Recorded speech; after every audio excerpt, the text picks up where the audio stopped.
What if I tell you कि दुनिया के डेडलीस्ट सीरियल किलर कभी चिल्लाते नहीं। वो पोलाइटली स्माइल करते हैं, लोगों से बिल्कुल नॉर्मल बात करते हैं और शाम को एक आम इंसान की तरह घर लौट आते हैं। उन्हें देखकर कभी डर नहीं लगता क्योंकि उनका चेहरा बिल्कुल ऑर्डिनरी होता है और शायद इसीलिए जब सच सामने आता है तब तक काफ़ी देर हो चुकी होती है।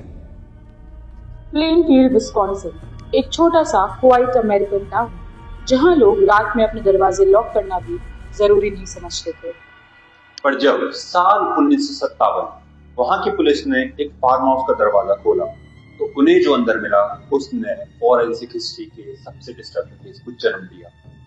उस फार्म हाउस में जो मिला वो सिर्फ एक क्राइम सीन नहीं था। Human bones, skin mask, human skulls used as bowls and furniture made up of human skin. ये कोई हॉरर स्टोरी नहीं है, this is reality, this is the Ed की डेज। साल 1906 एड का जन्म विस्कॉन्सिन के एक आइसोलेटेड फार्म हाउस पे होता है और उसकी जिंदगी पर सबसे बड़ा इन्फ्लुएंस उसकी माँ ऑगस्टा गीन का था। ऑगस्टा गीन, extremely religious and extremely controlling, उसने एड को बचपन से सिखाया दुनिया सिंफुल है, लोग करप्ट हैं और विमेन मॉरली डेंजरस है। एड का सोशल वर्ल्ड एग्जिस्ट ही नहीं करता था। एड स्कूल में ऑकवर्ड और बुलीड था और घर पर सिर्फ एक ही आवाज डोमिनेट थी, वो थी उसकी माँ ऑगस्टा गीन की। एड का एक भाई भी था, हेनरी जॉर्ज गीन। 1944 में एक मिस्टीरियस फायर एक्सीडेंट में उसकी डेथ हो जाती है। ऑफिशियली तो उसको एक्सीडेंट माना गया, बट इन्वेस्टिगेटर्स के अकॉर्डिंग हेनरी की बॉडी पे कुछ अनआइडेंटिफाइड इंजरी मार्क्स भी मिले थे। इसीलिए लोगों को लगता है कि इस इंसिडेंट में एड भी इन्वॉल्व था, लेकिन सच्चाई क्या थी ये आज तक सामने नहीं आई। 1945 ऑगस्टा गीन की डेथ के बाद एड का मेंटल वर्ल्ड बिल्कुल कोलैप्स हो जाता है। उसने अपनी मदर के रूम को सील कर दिया, जैसे वो अभी भी जिंदा हो और कभी भी वापस आ सकती है।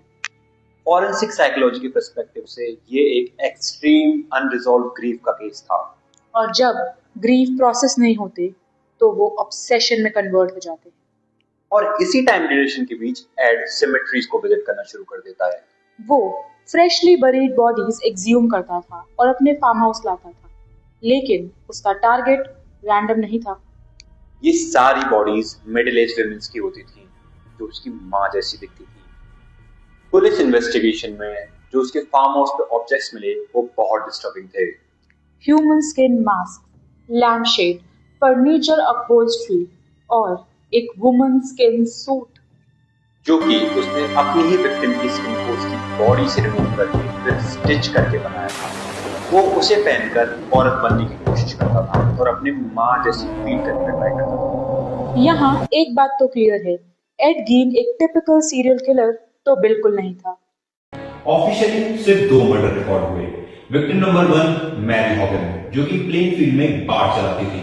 8 दिसंबर 1954 को वो एकदम से गायब हो जाती है। विटनेसेस के अकॉर्डिंग उस दिन बार में आखिरी कस्टमर था एड गीन और बाद में मैरी की बॉडी रिकवर होती है एड के फार्म हाउस से। विक्टिम नंबर 2 बर्निस वॉर्ड जो कि प्लेनफील्ड में एक हार्डवेयर स्टोर ओन करती थी। 16 नवंबर 1957 को अपनी ही शॉप से गायब हो जाती है। उनके बेटे जो भी थे शेरिफ काउंटी डेप्यूटी, उन्होंने जब दुकान की रिसिप्ट बुक चेक करी तो आखिरी नाम था एड गीन। जब पुलिस गीन के फार्म हाउस जाती है तो उन्हें बर्निस वॉर्ड की बॉडी मिलती है, डिकैपिटेटेड, अपसाइड डाउन लटकी हुई, जैसे किसी हंटेड एनिमल को प्रोसेस किया जाता था।